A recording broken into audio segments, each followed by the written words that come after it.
Hello learners, today we're going to be looking at three letters, B, D, and P, and working to recognize those three letters because they can trick us sometimes when we're reading and writing. So let's get started. What is this first letter? This is the letter B. Let's think about how we make the letter B. First I'll do it and then we'll do it together. So watch and listen. The letter B. First the bat, then the ball. I'll do it again. First the bat, then the ball. Let's get your pointer finger up. That's going to be your skywriter, and we're going to skywrite the letter B in the air. Here we go. First the bat, then the ball. Let's do it again. First the bat, then the ball. Nice job. Take a look at our picture. This is our picture of a bat. Bat begins with the letter B, which makes this sound, B. Watch my mouth. B, B, B. Get your mouth ready to say the sound with me. B, B, B. And that's the letter B. Let's take a look at our next letter. The next letter is the letter D. Think about how we make the letter D. First I'll do it, then we'll do it together. Okay? Watch and listen. First the drum, then the drumstick. I'll do it again. First the drum, then the drumstick. Get your finger up in the air so we can skywrite the letter D together. Here we go. First the drum, then the drumstick. Do it again. First the drum, then the drumstick. That's the letter D. The letter D, we have a picture of a dog. Dog begins with the letter D, which makes this sound, D, D, D. Get your mouth ready to say that sound with me.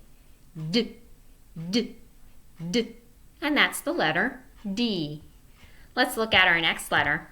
The next letter is P. Let's think about how we make the letter P.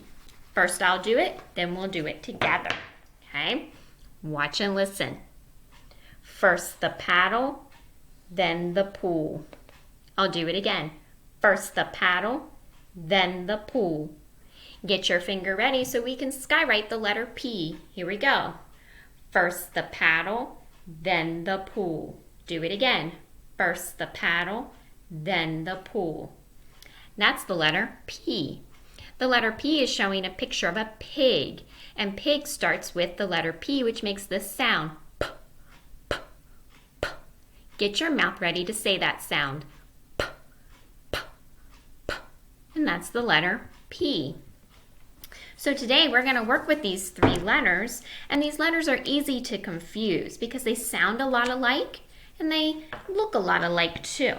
So one way to remember what sound a letter says is to remember the key word, bat, dog, pig. That goes along with it. So let's focus on lowercase b and d right now.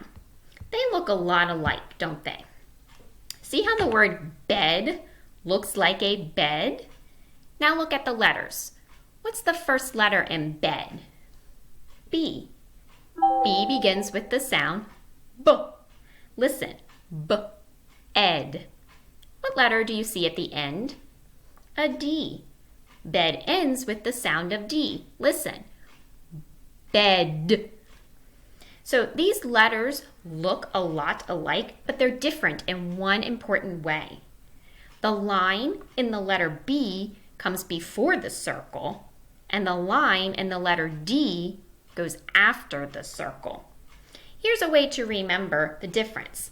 Look at the thumbs up we have here. Put your thumbs up together like in the picture, so they make a bed like in the picture. Your thumb shows you where the line goes.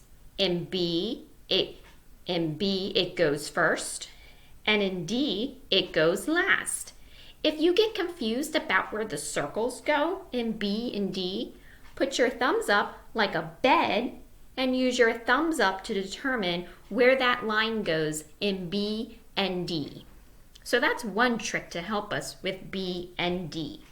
Let's look at another trick.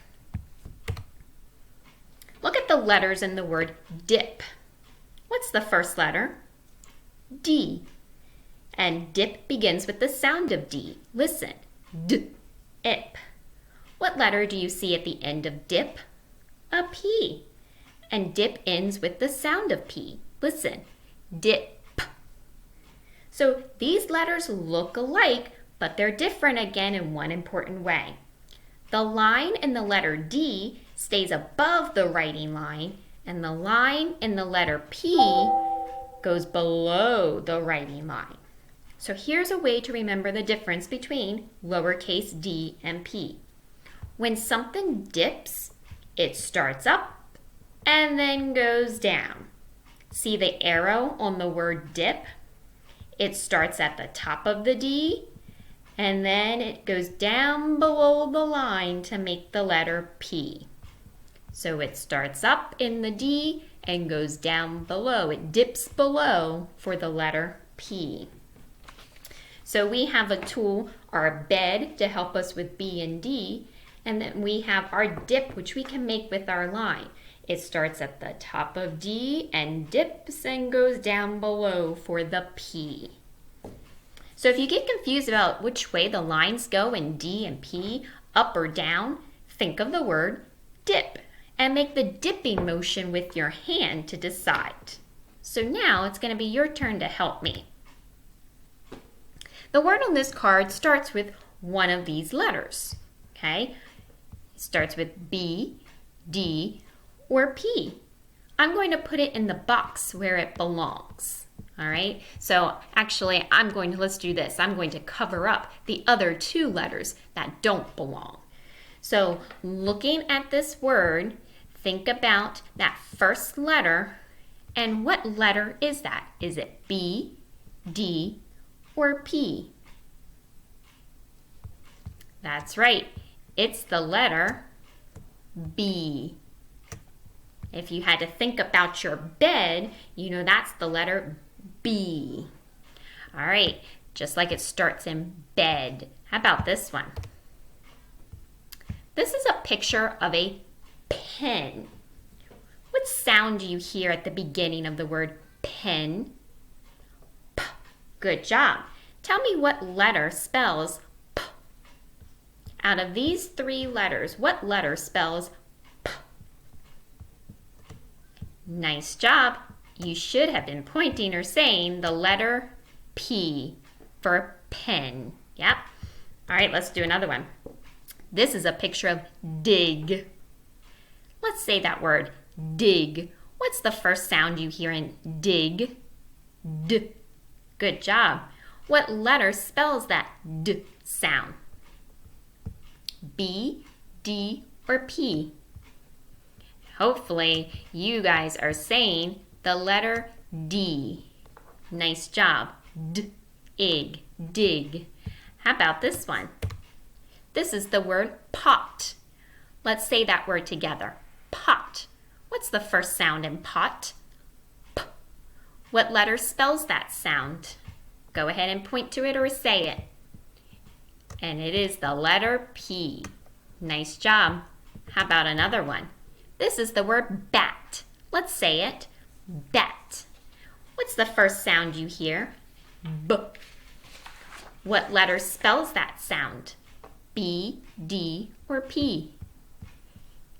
Nice job. And hopefully you guys are pointing to that B. Bat. Nice job today. So what did we learn? We learned about B, P, and D, the sounds they make, the key words to help us remember them, and some strategies we can use like in bed to help us remember where the line goes for B and D, and our dip for where the lines go in D and P.